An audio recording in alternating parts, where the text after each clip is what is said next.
Okay, we are recording it. No. So we start now. Let me share my screen.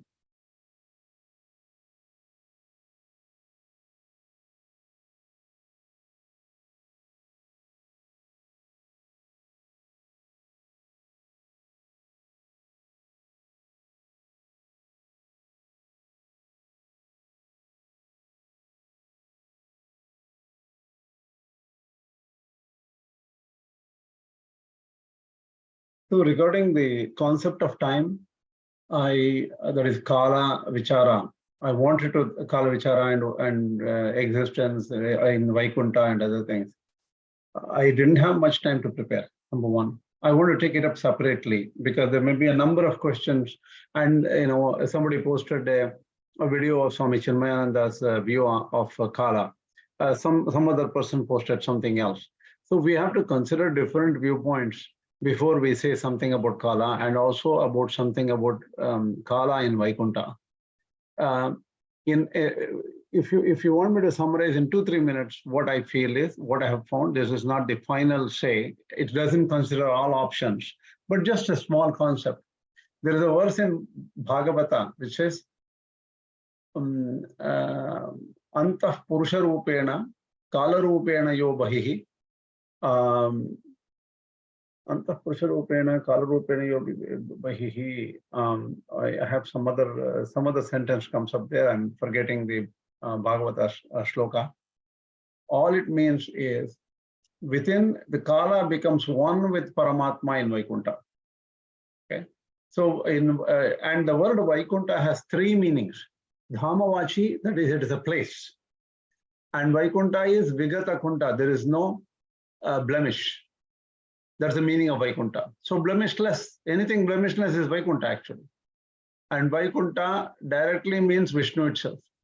Vaikuṇṭha Purusha Pranaha Pranada, that is in the Sahasranama itself. So Vaikuṇṭha means that Paramatma himself. So the Vaikuṇṭha need not just refer to a particular place. That's one point to understand. And that which is infinite is Vaikuṇṭha. So again, that doesn't mean anything with respect to space-time. But Sampradayika view of Vaikuṇṭha is there is a space, there is a place, and there are statements in the Upanishads and in the Vedas which state that it is it's a particular space. So how far that space is? Where is it? Is it beyond aprakrita? Means what? Beyond prakrita. These are all time-space issues are not easy to handle in those kind of in such situations. So let's try to understand that Kāla in Vaikuṇṭha is not understandable.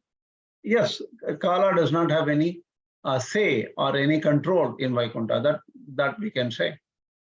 Other than Kāla is infinite here, though, because there is minus infinity to plus infinity. Otherwise, how can you account for different kalpas? This kind of kalpa started, this kind of kalpa is ending.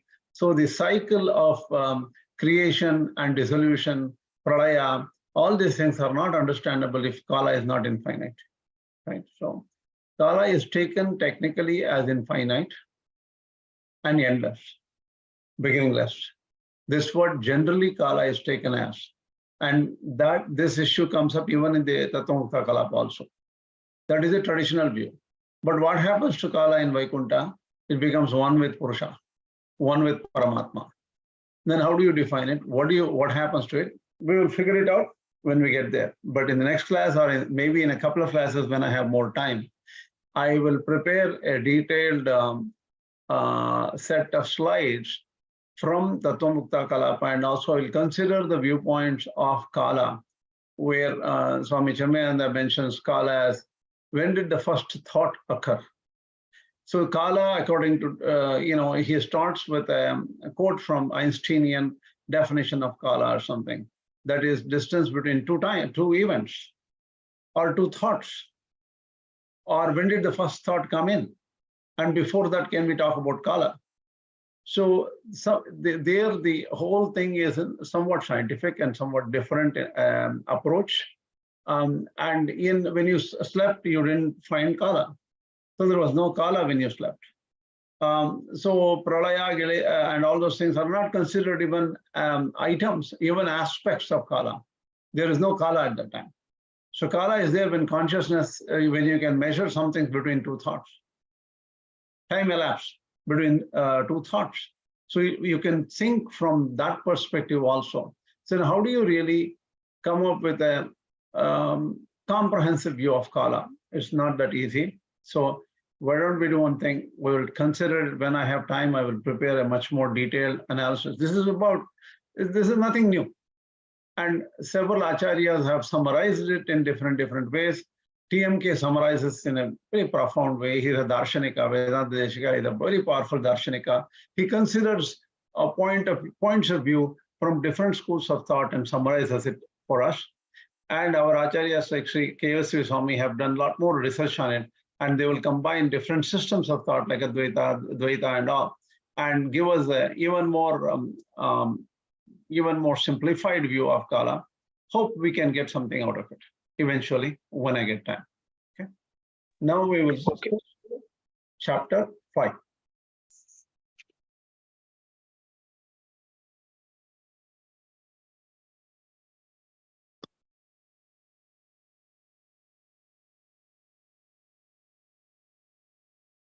The last time we talked about Jnāna tu tadajñānam yesham nashitam atmanah tesham adityavat jnānam prakasheti tat param. This is the chapter 5, 16th shloka. Here Ramanuja.org tries to establish or establishes from his perspective that there are multiple souls. Think about Jnāna tu tadajñānam yesham nashitam atmanah. Jnāna means through knowledge. Tu tadajñānam, when the knowledge destroys Ajñāna or ignorance. Yesham, for those people. Nashitam atmanah. That is the ignorance of the Ātman is destroyed. Tesham adityavat jnanam. For those people, adityavat jnanam, like how sun shines. Prakasheti tatparam. Sun shines everything becomes visible. Think about in Śaṅkarābhāṣya. Now we are considering only Śaṅkarābhāṣya. We have already considered this shloka in the Ramanuja.org. If you look at the table of contents, you can see specifically where we have explained, where I have explained Ramanuja.org on this verse. So there, the idea is there has to be multiple souls. And only then Tesham words become explicable. Śaṅkarācharya does not consider that. There, Tesham is somebody, the plurality there is somebody connected with a body-mind intelligence complex. So without referring to a multiple soul, referring to, there are many souls, without having that that model, Śaṅkarācharya explains it. It can all be explained using one Atma, which is common to everybody, and the multiplicity is because of different body-mind intelligences in each of us. Each of us have a different body-mind intelligence. So who is this each? Even this person each is only a reflection of consciousness, not the reflection of one consciousness. So body, mind, intellect are all material, right? They're all material. So there has to be something conscious. But here Śaṅkarācharya says it's a reflection of consciousness. So the reflection of consciousness, there's nothing here. It's just like an image. If you go in search of an image, you will end up in the real person whose image is reflected, because the real person is Ātman only. And the reflection is only just reflection. So you think that there is something called Jīva, but there is none. but there has to be something which is coming, which is leaving the body and which is getting into the body. They are all. Then you have to associate karmas with a single person, single jiva, which goes from body to body to body. These are all explained. They may even agree that yes, there is a consciousness. That person has got rebirth. Who has rebirth, right? There has to be a person who has rebirth. Even that finally is mithya, untrue, not like the true self.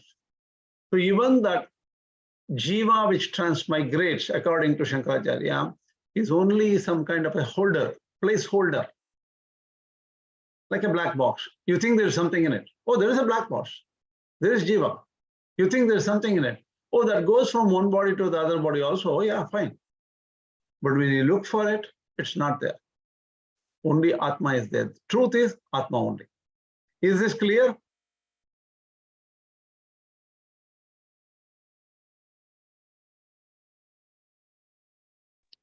Does it mean that Atma goes from one body into the other and not, I mean, in Shankara's view, it is the Atma that transmigrates. Does it mean that?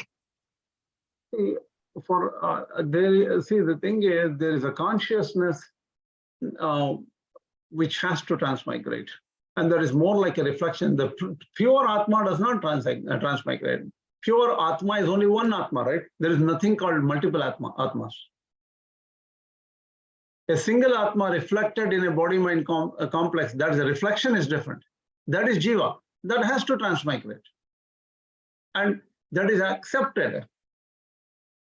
Again, here only Karna Sharira transfers, no? From one body to another body. Not the Sukshma and Sthula Sharira, they don't transfer, no? Sukshma has to go from one body to the other, right? When one body is dead, and that person is burnt in a cremation ground, what will happen to his mind? Sukshma Sharira is mind, right? Yes. Mind and Antakarana. Where will the mind and Antakarana go? That only I am not understanding. Will travel along with Karna Sharira, it will travel, I am asking. See, it has to travel. So those previous vasanas also, it will take along with it and it will go to another body. See, this is a very good point. Where is this discussed? In the 15th chapter, it is discussed, I think, right? Where Utkamantam Sitam Vapi Bhunjanam. See, not that. Karmanu Bandhuni Manushya Loke. Karmanu Bandhuni. No. Remember that it says Gandha.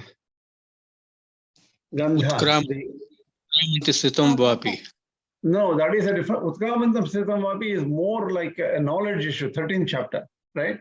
But there, Vayur Gandha Nivashayat. Google that, Vayur Gandha Nivashayat. Tell me what shloka it is. Vayuhu Gandhan Iva Ashayat.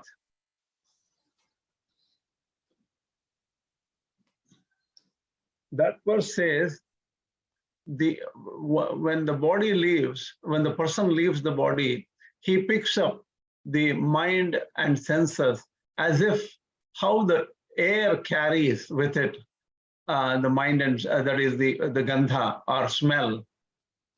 It starts probably like Shariram idavapnoti, like that. I think that's the start of the shloka. No. Shariram. No. Shariram chapter 15, 8th verse, Swami. Shariram. Yeah. Just a second. 15:8. Gandhan Ivasya. It is there. That thing is there. It is 15.8. 15.8.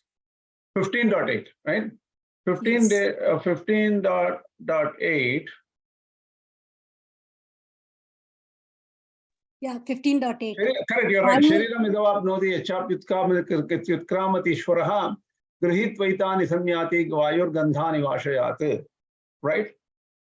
Very good point. Because let us see one thing. Let us see right when I will show you that particular verse.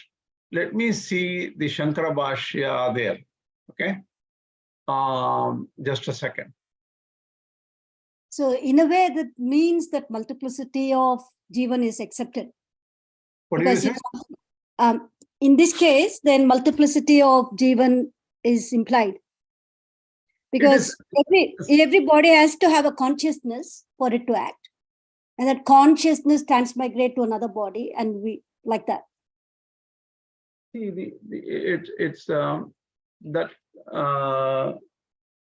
let me clarify, right? The reason is in the Bhashya of the 15th chapter, 5th chapter, the rest of the Bhashya, they don't really accept a particular consciousness. It's more about what is one consciousness which pervades in all the bodies. That's the whole point in the rest of 5th chapter. See, we cannot make a good meaning out of Advaita. We cannot understand Advaita if we don't understand different explanations given in different works. For example, I am trying to understand a particular verse now, since I'm teaching Ishavasya. I am trying to understand the same thing. Andam tamah pravishantiye avidyam upasate. There's a verse there, right? And there are 3 verses. All at the end it says vidyancha yo veti ubhayam saha. It talks about vidya and avidya in 3 verses in Ishavasya Upanishad. If you want to understand it, Śaṅkarābhāṣya himself gives slightly different opinions about the same verse. In his Ishavasya Bhashya, in his Taittiriya-bhāṣya, in his Mandukya-karika-bhāṣya, and in his Aitariya Bhashya. Think about it. 3 Upanishads. He talks about the same verse, those Vidyancha. But he gives 3 different opinions, slightly or different, appears like different. I can't understand which is different. It is really different or not. But there are 3 different facets, aspects of it. It's complicated, right? So similarly, what exactly is Śaṅkarābhāṣya saying? Whether he accepts multiple consciousnesses. He has to accept multiple consciousnesses on a way. Who is a Jnani and who is a Ajñāni? Atma is neither Jnani nor Ajñāni. So Jnani should be that person associated with the body, mind, intelligence, which has got a Shuddha Sattva or pure mind. And Ajñāni has to be a person with an impure mind. So who is this person? So there is some consciousness. But that consciousness in reality is not accepted. Then consciousness appears to be. From an ignorant perspective, there is Jīva. From a Jnani perspective, there is no Jīva. There is only Atma, one Atma controlling everything. See, this is the most difficult concept to understand in Śaṅkarābhāṣya. Let me go, give me a few minutes on 15.8. Let me check 15.8 and then get back to you right now. See, can I ask one question in between? If it is the same consciousness that goes into different bodies, does it mean that it manifests itself in different forms, that we mistake it as Jīva? Did you get my question? No, the reason is there is only one Atma, right? According to Advaita, there is only one Atma. One Atma, yeah. There is no question of manifestation. That Atma sits quietly. It doesn't manifest. It doesn't do anything by itself. We are only ignorantly thinking that it's doing a lot of things. The moment association, movement from one body to the other, they are all movements of the upadhis or the adjuncts. Like body, mind, intellect are the upadhis. Because of movement of body and mind and intellect, we think that the Atma is moving. Atma is not moving. Atma is like space, Akasha. Atma is. Then how do we justify karma in this case? This is, he says they will accept that there is a person which transfers the karma, or the karma belongs to a particular person, they will accept. And finally reject it. Somewhere they reject it and saying that that is only for Ajñāni. See, this karma and other things are only for the Ajñāni. See, a very good point you brought. I can justify it in a very simple way. Abrahma vidya praptehe. It is this Śaṅkarābhāṣya uses a particular Brahmastra, a powerful weapon. He says, there is multiplicity as long as a person is not realized. The multiplicity will dissolve only when realization comes. So is there multiplicity? Yes, there is multiplicity. Everywhere there's multiplicity. He will accept everything the Advaitins will say, saying that this is all in the ignorant state. But when the ignorance goes away, there is only one thing. Do you understand? Yeah, understand, but difficult to comprehend. Difficult to digest. Let me look at 15.8 since somebody asked this question. Let me finish it up before I lose my train of thought on that. Give me a minute. I'm looking at 15.8. If you want, I will. I will.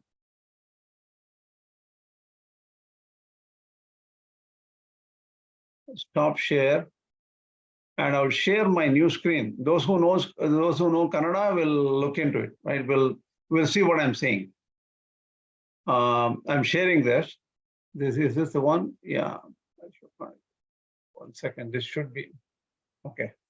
15.8 here is somewhere here. This is 17. I don't know Kannada numbering very well. I always make mistakes. 16, 24, I think. 16. This is 16 Adhyaya. 15. This is 16.8. Avayam Tattva Sanchari.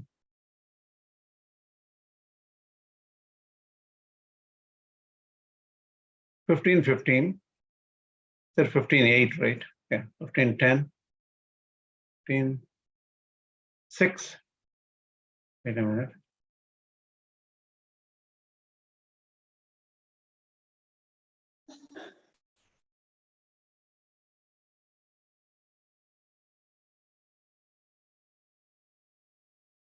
This is 15.7. This is 15.7, right? Yes.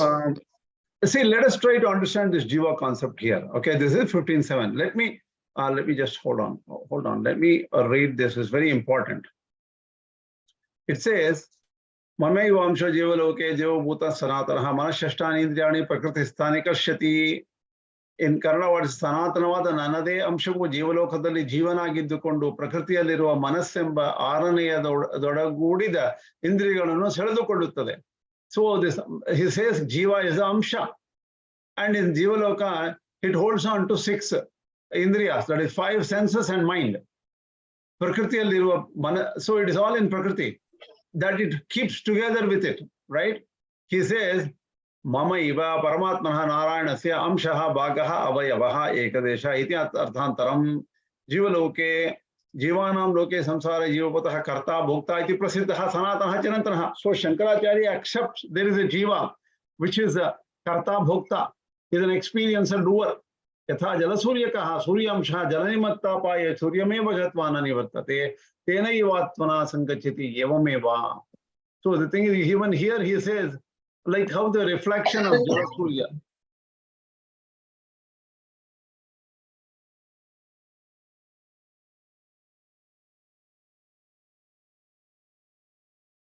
See, he's there is a Jiva, but that's more like a reflection, like a Jalasurya, like how Surya is reflected in the Jala. When the Jala goes away, that will go back to Surya. So he gives us this analogy here itself, right?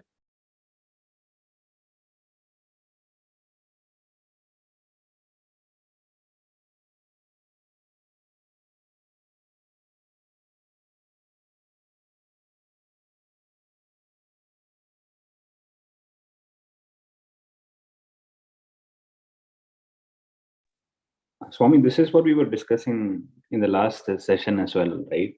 Like, how does this Jiva identity come into be? And then we were talking about how the association with the material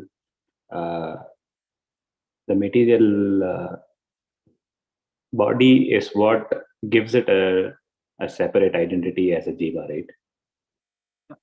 Let me come back to it. Can you please hold on? Let me finish this. Okay, I'll come back to you.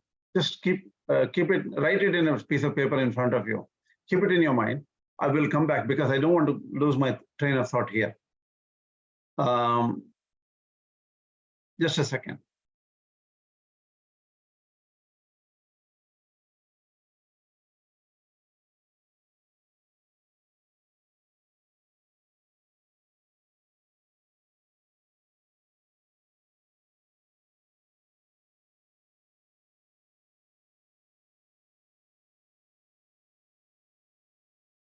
One second.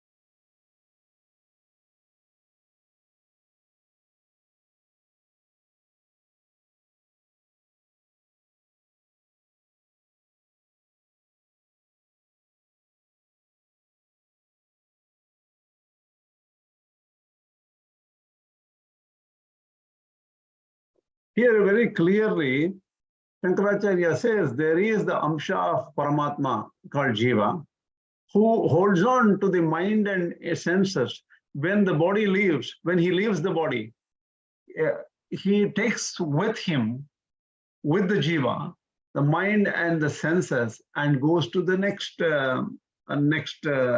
body. He clearly says, one second. What are these six ones? Shrotram, Chakshus, Sparshanam, cha Rasanam, Granam, eva cha Adhisthaya, Manuschayam, Viṣayanupasevate. So the thing is, these are the ears, eyes, touch, tongue, nose, and mind. See, these are the ones which help us experience the objects of senses, right? That's what he says here.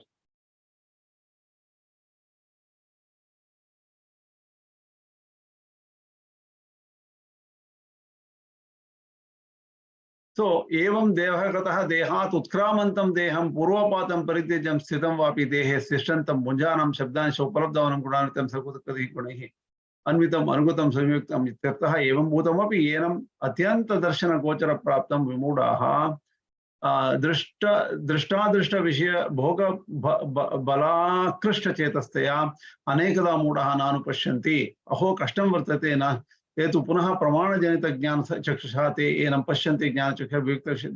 1 second, here it's very important.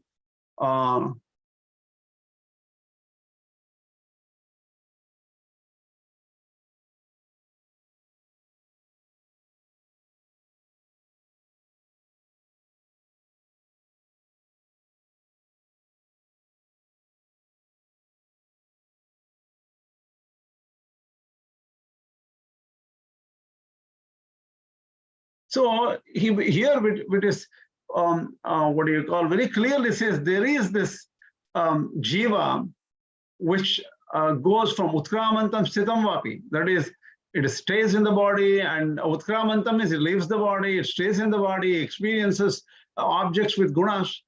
Only the ignorant will not see, but the Jñānis will see this Jivatma. Actually, it has to be Jivatma because he is the experiencer. For Ātman, which is one and in every body, he is not experiencer, he is not karta or bhokta, he is not an agent. So here they are talking about an agent. So the such a Jivatma exists for Advaitis, no question about it. There's one more point here, Krishna. If the Jiva does not exist, what will God do then? What will Saguna Brahman?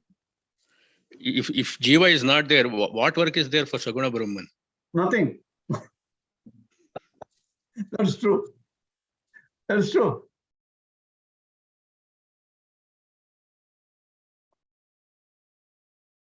The question was, yes, Jiva is accepted. The question was about multiplicity of Jiva. Yes, multiplicity of Jiva is accepted too, right? That's what I was asking. Yeah. Yeah, it's accepted.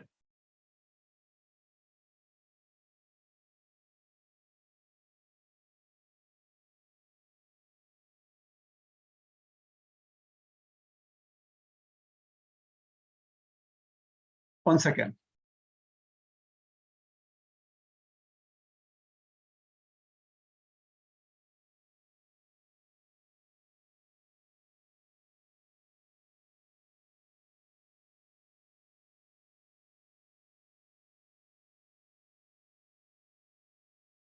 Okay, here, let me come back to my present situation here. Stop sharing. Okay, now let me not share anything and we'll just talk.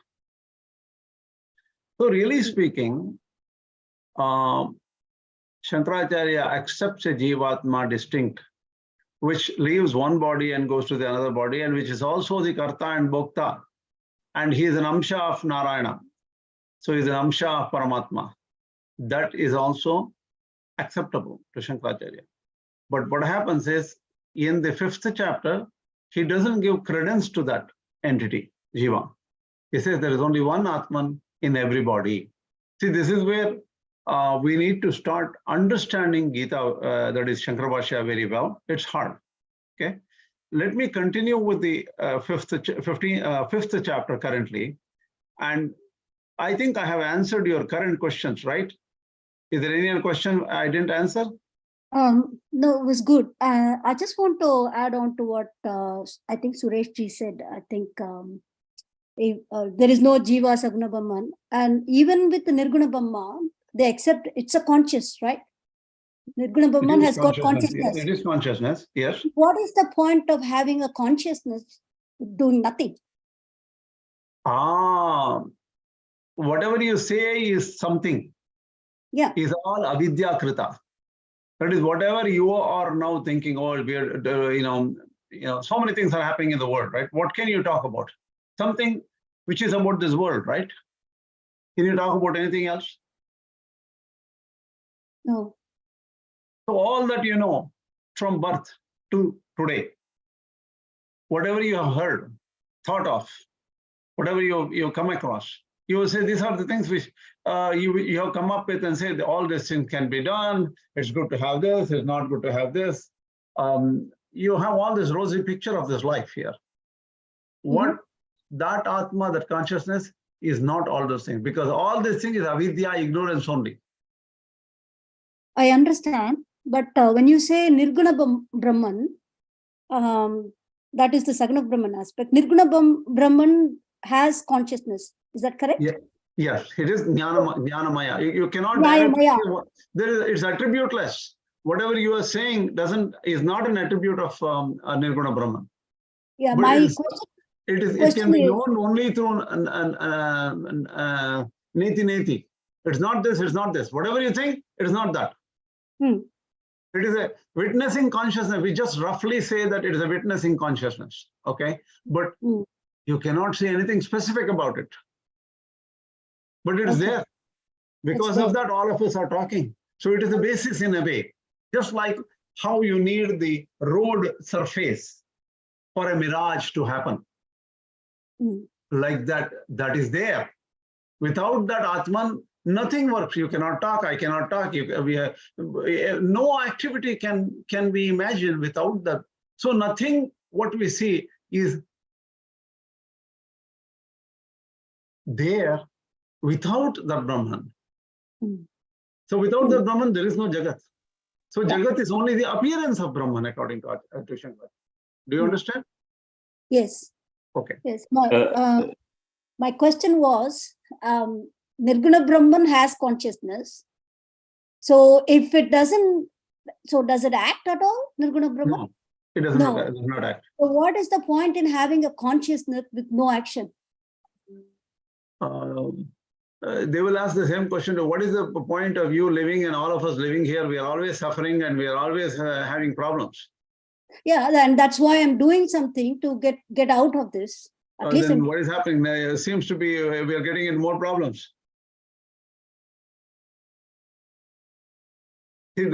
What they see.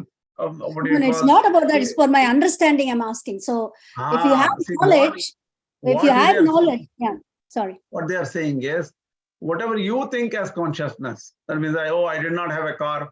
I worked very hard and I saved up $40,000 and I bought a beautiful car. Once you have a car, you are upset with it. okay, it's the engine is not working, that is not happening, somebody took my car away, the key, the lock, I locked myself with the key inside the car, whatever you can say about it, right? So all these, what material you get out of karma, whether it is here or hereafter, Indraloka, Chandraloka, or Devendraloka, it doesn't matter. All our experiences are kshanika, temporary happiness. It appears like happiness, but it's not. So that is what he says, this Purna happiness comes from within. And that is Ātman, where there is no activity. Once you achieve that, it's wonderful bliss. That's what he says. And the bliss, whatever you say as bliss today, I cannot explain the real bliss there, because that is why Śaṅkarābhāṣya uses terms wonderfully. He says, Sarva samsara dharma varjita. That Ātman does not have any attributes which we know in this universe. Asti ityeva upalabdhapyam. It's there. That's what existence is, only thing you can talk about. But only when you realize, you will understand the bliss. Otherwise, our talk will not help you understand the bliss. Nobody can understand this. That's what they're all saying. Okay. Okay. Now, Aditya ji, tell me quickly before I go. Krishna, I think this riddle cannot be understood in the temporal world by talking. When everything is get over everything, that then only this confusion will end. No, the realization. no, they're very clear. By Vedas, you only get a direction that you get out of this mess. This sadhya sadhana. Whatever is sadhana, you think that, oh, I'm doing so many things to achieve some happiness. Ātman cannot be achieved like that. Your sadhanas will not help your sadhya. It is not a sadhya also. It's ever existent. It is not a goal to be reached. It's ever existence.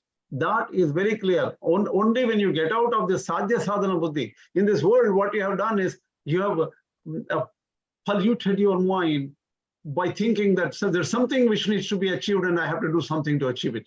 This is the bad thing which has happened. Only when you go beyond it, you can find it. So Vedas only tell you, get out of here. You're finding Brahman in the wrong place. So get out of this yajna, yaga, this going to Indraloka, Chandraloka, all these things, you remove it from your mind.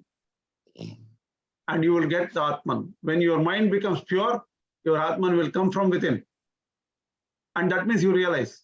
And you will, all your world ignorance, the dream of the universal existence will all go away. Like how the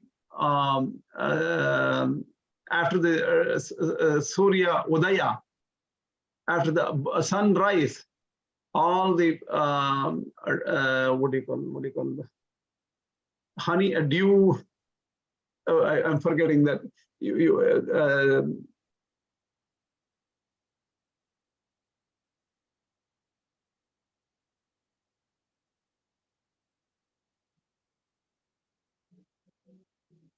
Anyway, you will understand what it is. I am forgetting the word completely. When you drive in the morning, you can't see the road because of fog, right? All the fog will go away. Similarly, all this Ajñāna will go away when you realize the Brahman. So all this Vedas is telling you is you have to do something to get there. And that is not available through sadhana. It's only through Jnana. What is that Jnana? Excuse me, one thing, realizing Brahman means, to know means to become that. Only yes, then only you can. According to Śaṅkarābhāṣya. Yes, even then you cannot. Acharya. Even then you cannot explain to others. When you become that, you cannot make them understand by buddhi or intelligence for others. No. This is according to Śaṅkarābhāṣya, right? Or is this a general statement? Yes. According to Śaṅkarābhāṣya. Okay. Perfectly understood. Agreed. Aditya ji, sorry, why don't you speak now? Swami, Brahman has consciousness. Brahman is consciousness is two different things, right? Fine. So there was a question that was just posed that Nirguna Brahman also has consciousness. So it is. Please. No. It's just a language there. Because prajnanam brahma, Śaṅkarābhāṣya quotes from the Upanishads. It is a ball of prajnana, consciousness. It does not have consciousness. The ocean is water. Ocean does not have water. Ocean is not something which has water. Ocean is water. Right. Like that. So prajna itself means consciousness, right? Yeah, prajna is consciousness. So when we loosely talk about Nirguna Brahman has consciousness, it's just loosely we are talking. We are not talking correctly. No, my question is there another entity that is beyond consciousness, like something from where consciousness is coming from, or it is consciousness itself? It is consciousness. There is nothing beyond consciousness according to Advaita. Yeah. Okay. Now let's get back to 5th chapter.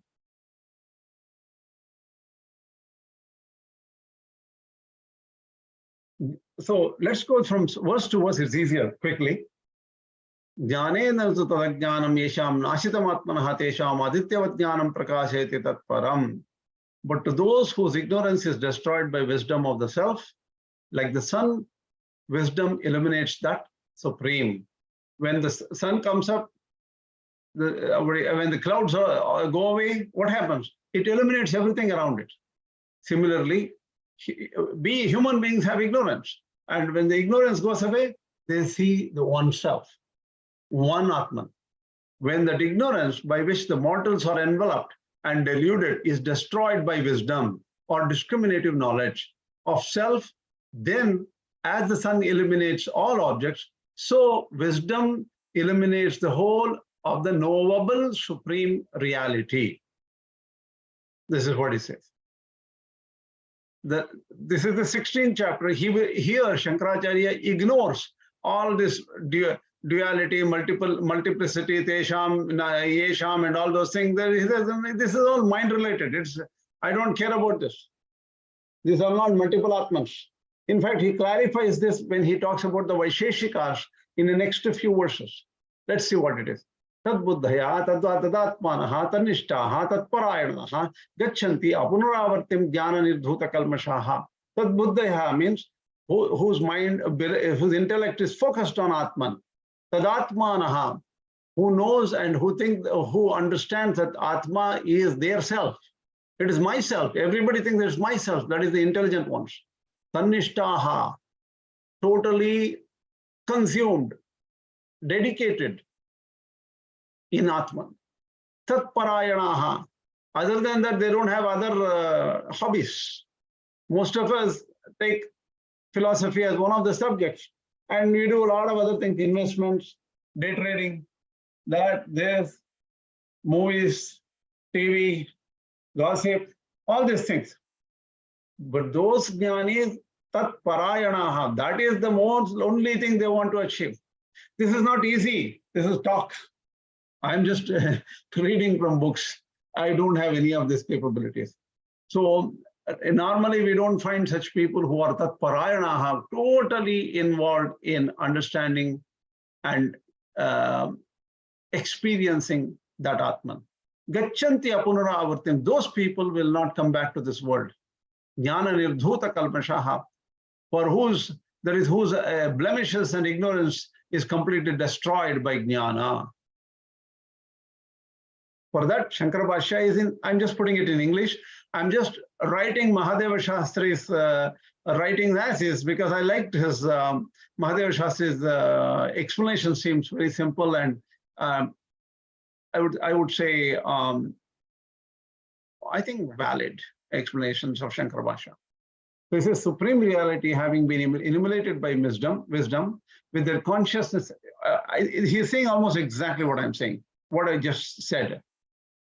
So such people, all their sins and other causes of mundane existence are all destroyed by wisdom. So there's nothing stopping for them to realize Brahman, and they do not come back to this embodied life. Okay. Next, Vidya Vinaya Sampanne Brahmane Kavi Hastini Shunichaiva Swapakecha Panditaha Samadarshinaha. How do those men see truth, whose ignorance of self has been removed by knowledge? Listen, they do not find a difference between a Brahmavit endued with wisdom and humility, or in a cow, or in an elephant, as also in a dog and in a dog eater. So the wise see the same Ātman in all these different beings. So humility is tranquility. The condition of well-disciplined soul.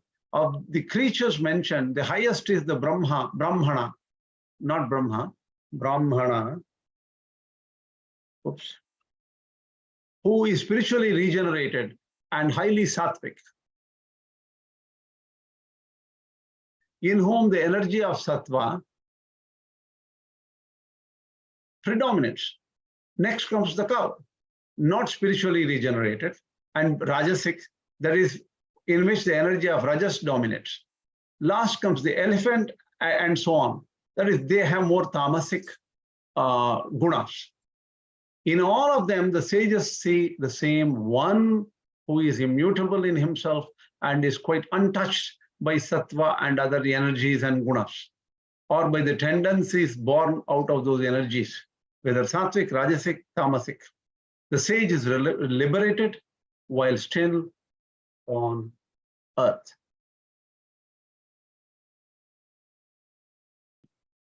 The sages just spoken of are sinful persons whose food should not be eaten by others. For the law says, the Manu Dharma, that is the Gautama Dharma Shastra says, where's one's equal are honored in a different manner, and where persons who are not one's equals are honored in the same manner as oneself, a dinner must not be eaten.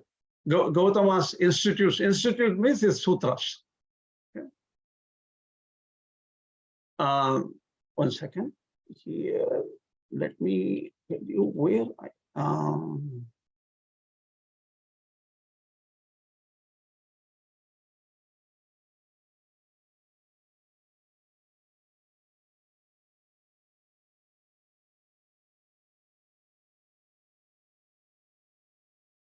okay, let me come. I'll come back to that. The Dharma Shastra I mentioned here at 518 is explained later. I don't know why I'm picking up 517 here. Hold on a second. There's just some rearrangement is required.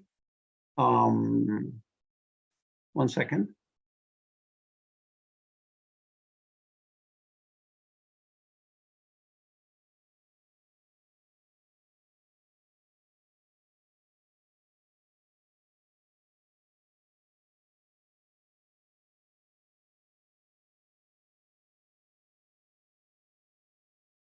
We'll come back to that. The Śaṅkarābhāṣya contests that this is not the case. He will not agree with that Gautama Dharma Shastra, but I will come back to it. I have to rearrange my slides a little bit. We'll come back to that.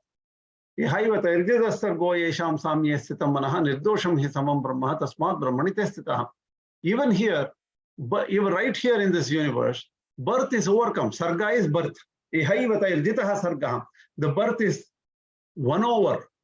Who Esham Samye Sthitam Manaha, who see the spotless Brahman equally in everything. Nirdosham hi samam brahma tasmat brahmanite sthitaha. Even while living here on earth, birth has been brought under control by those sages. Birth has been won over by those sages who see the one and whose intuition anthakarana rests unwavering on equality, that is homogeneity of Brahman in all creatures. There's only one Ātman, one Brahman, which is Ātman of every creature.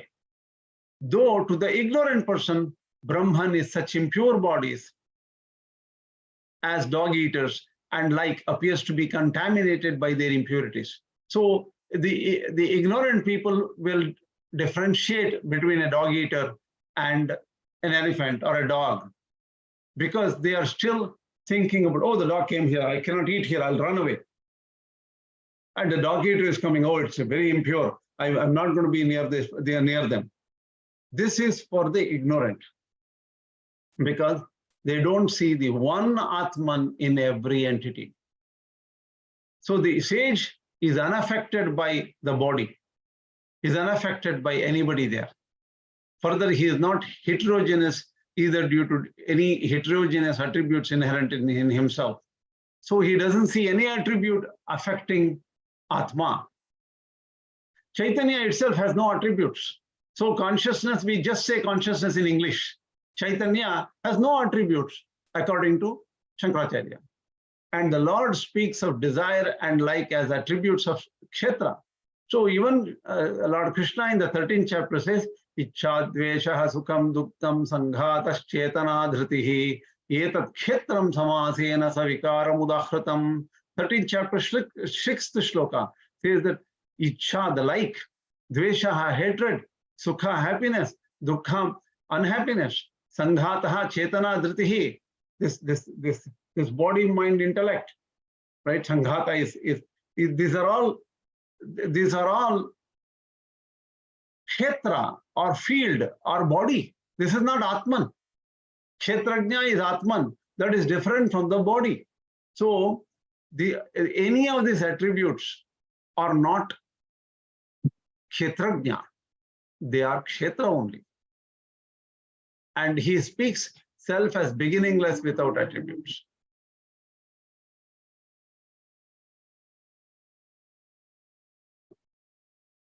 He says in the 13th chapter, 32 shloka, Anaditvat, Nirgunatvat, Paramatmayam, Abhyayaha, Sharirasthopi kaunteya na karoti na lipyate. So here in this shloka, clearly, this Jivatma is said as Anadi. Jivatma is said as Anadi. That means there is no beginning for Jivatma. Nirguna, attributeless. This is Paramatma, Abhyayaha, changeless. Even though that Atman is there in Sharira, na karoti na lipyate. It does not act, nor does it get tainted by any kind of lepa, karma lepa, blemish. Nothing touches this Atman. Śaṅkarābhāṣya comes back to the old verse. Nor there are what are called ultimate particulars, antya viśeṣas, as the basis of individual distinctions in the self. So the self in my body, self in a dog's body, self in a snake's body, or an elephant body, or dog eater's body, they are nothing which markers. There is no marker distinctions between myself and a self in an elephant or a dog eater, since no evidence can be adduced to prove their existence in relation to several bodies. So the thing is, this marker, the individual entity, Jivatma's marker is not there. Hence, Brahman is homogeneous and one. So there can be only one Brahman. Here, Śaṅkarābhāṣya is sort of devaluing, not giving any credence to the Jivatma. He said there's only one Atman. There is no many Jivatmans. Where that is why they say they rest in Brahman only, because there's only Brahman. Not in the slightest can blemishes of the body affect them, since they have no ego, and do not identify themselves with the aggregate of the body and like. It's only to those who are egoistic who identify themselves with the body, mind, intellect. The self with the aggregate of the body and like, that quoted, the Gautama Dharma Shastra quoted above, refers to the aggregates. Since it refers to the persons who are objects of honor, like if a Brahmana comes, he is given honors and gifts, something because of some special qualifications, like, oh, he has studied the Vedas and he knows the 6 angas of the Vedas, Vedangas he knows, and has knowledge of 4 Vedas. So he is honored. He is given some kind of a respect in the society. But Brahman is free from all attributes, good and bad. There are no good attributes. There are no bad attributes. Hence, Brahman is Ātman. Hence the statement, they rest in Brahman. Moreover, the verse quoted above is taken from a section which is concerned with karma. This Gautama Dharma Shastra comes for karma in the karma portion. Whereas this portion of 5th chapter 13 onwards to the end of the Adhyaya, all verses from 13 to the end of the Adhyaya, fifth chapter, is considered that which refers to sannyasa, renunciation of all works. So the Gautama Dharma Sutra is Sama Samabhyam Vishama Same Pujataha Gautama Dharma Shastra. These knowledgeable ones do not think that Ātman has any attributes such as Brahmana attributes. So the Ātman does not have Brahmana attributes. So similarly, Ātman is not tainted by the least by the body mind of a dog eater or a cow. Okay. So what is Antya Viśeṣa, ultimate particulars? This is something to understand. According to the Vaiśeṣika system, Antya Viśeṣa is that indefinable peculiar attribute inherent in an eternal substance. Let me just put that into eternal substance, which distinguishes it from another eternal substance. It is that in an eternal substance which marks its individual identity. For example, Jivatmas. There should be a Viśeṣa or some kind of identity mark, final identity mark, which tells you that this is a particular Jivatma which left this body and got another body and all those things. So it's not definable, but there is something, some mark. That's where you can account for so many souls.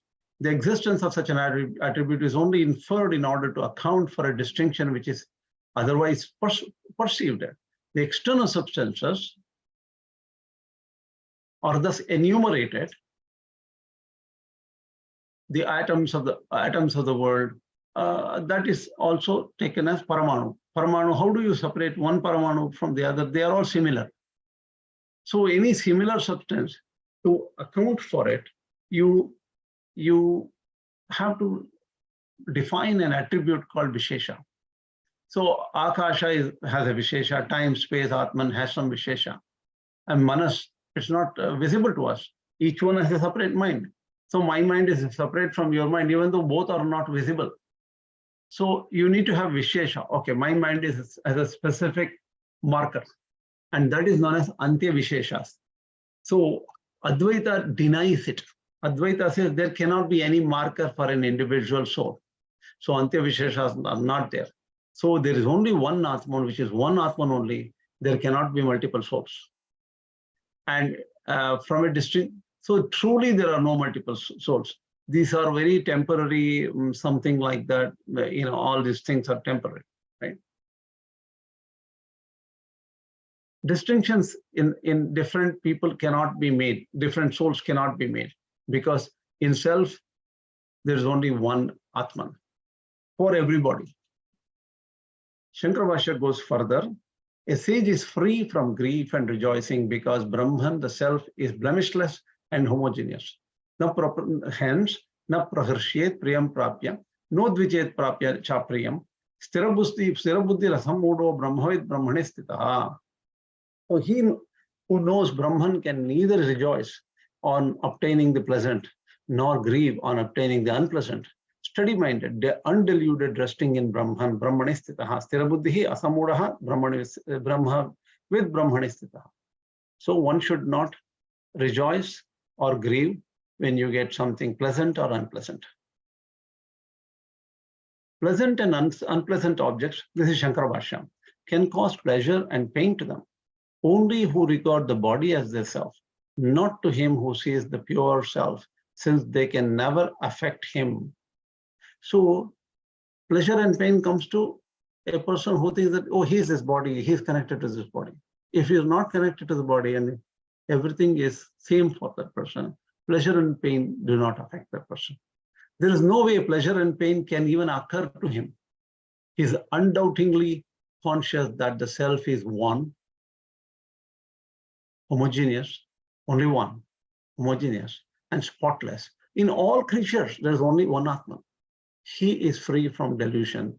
He rests in Brahman, described above, that is, he does no action. He has renounced all action. See, the thing is, you have to understand that Śaṅkarācharya is talking about, though there are many souls and things like that, that is not of importance at all. The focus is only Ātman, which is one Ātman, which is driving everything, which is behind everything.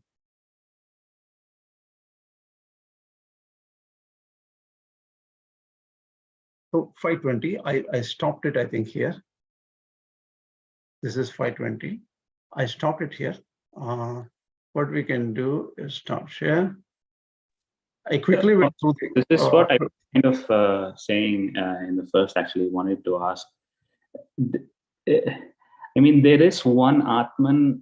Of course, English is not that good a language to describe these things in a very detailed way, but there is one Ātman, and one Ātman pervades all this, is kind of the same thing described in two different ways, right? One Ātman pervades all these things, and there is only one Ātman in all these things is the same thing described in two different ways. So in the last class also, we were discussing how that one consciousness, when it comes in contact with multiple bodies or material for that matter, it develops that ego, which itself is kind of called as Jīva, right? Yes. So when the ego goes away, then the true consciousness remains, right? Like what neti neti actually means. Yes. Okay. So, but the thing is, this is from the perspective of the bounder. From the perspective of from the unbound, that is perspective of Ātman, there is no Jīva, there is no image, there is no anything, nothing else.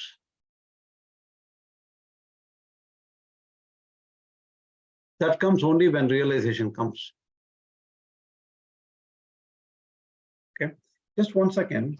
I had a slightly different PowerPoint. I don't understand why. Okay, here. Let me discuss a few minutes something very important here. Okay.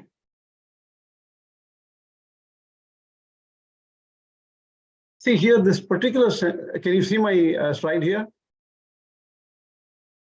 Not yet. You haven't started sharing. Okay, sorry.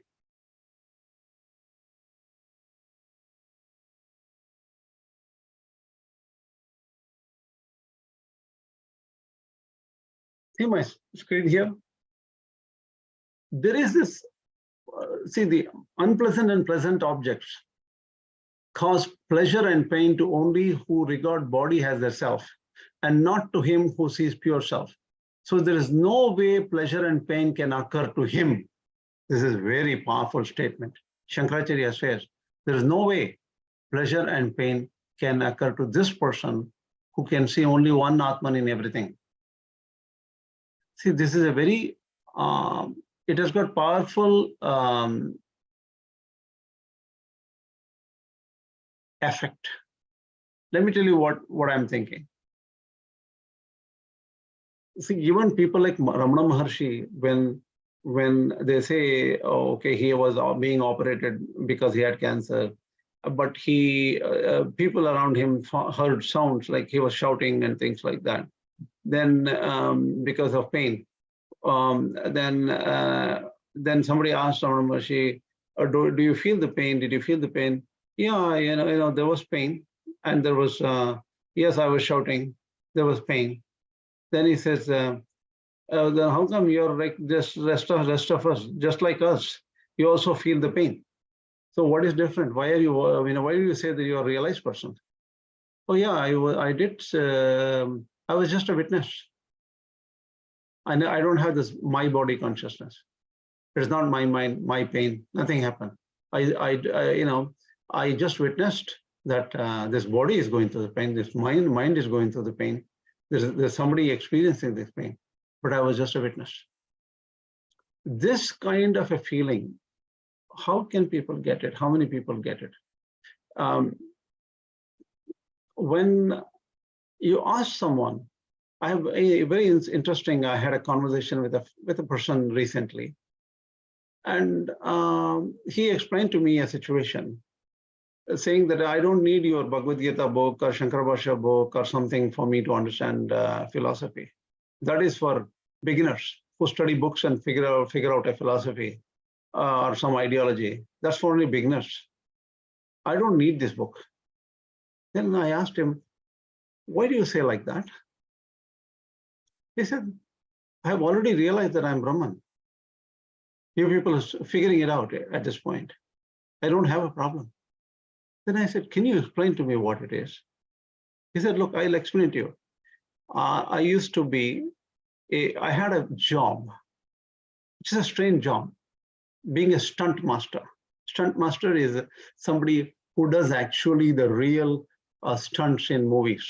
And the real actor does not do all those stunts, but the real actor, it appears that the real actor is doing all the stunts, but really jumping from building to another building and going in a motorbike and going off another building or something on top of a big roof. He goes on a motorbike. All these things are stunts. So this person was doing a stunt master job. That's what his job actually. And he fell from the roof or fell from somewhere. He had very severe accidents several times in his life. And in each time, he realized that his body was torn apart, broken into pieces, and the doctors put them together. But he was just watching. Nothing happened to him. Nothing. He felt no pain, nothing. The things happened in front of him. So this is what he realized over several times. That's what he said to me.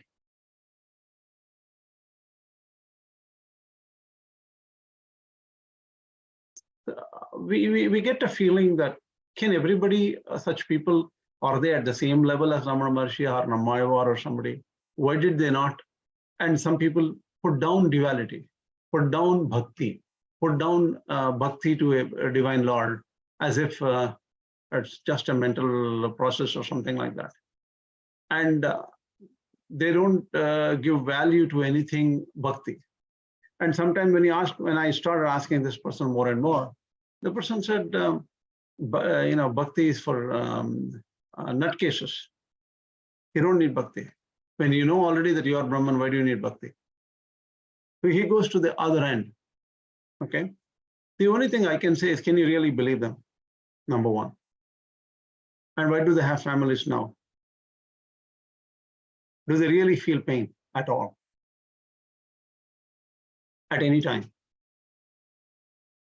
So how do you make a decision? How do you evaluate these people? For me, my simple answer is very simple.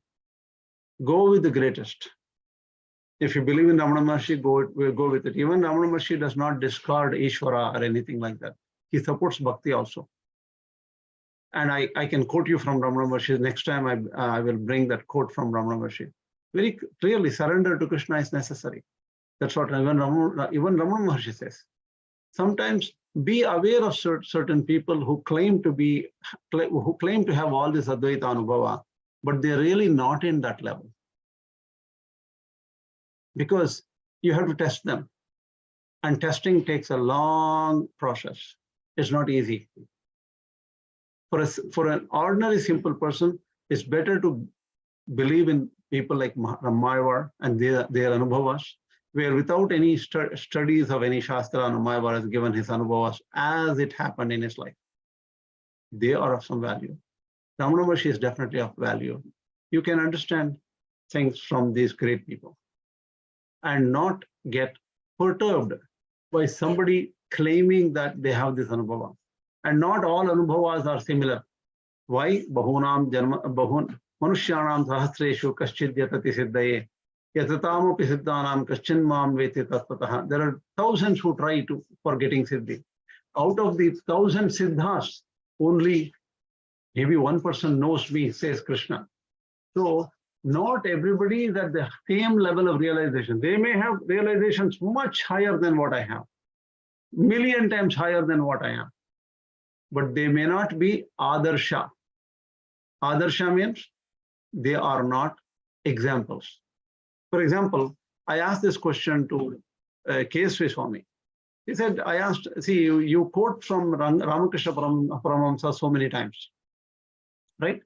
But I have proofs that Ramakrishna Paramahamsa ate meat. In fact, one day he was trying to say, oh, this is the meat. It was actually offered to Kali, so I can eat. Something like that. He was saying something like that. Then I asked K.S.V. Swami.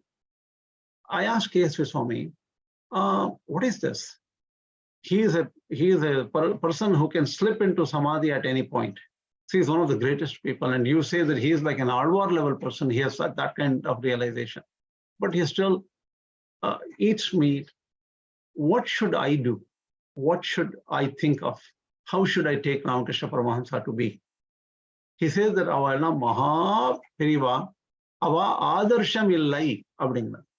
What is I asked, they're all not Adarsha. In Kannada, they say Adarsha. Many people in Tamil may not understand this word properly. They are not to be taken as example to emulate or example to follow. They are great people. Take good things from them.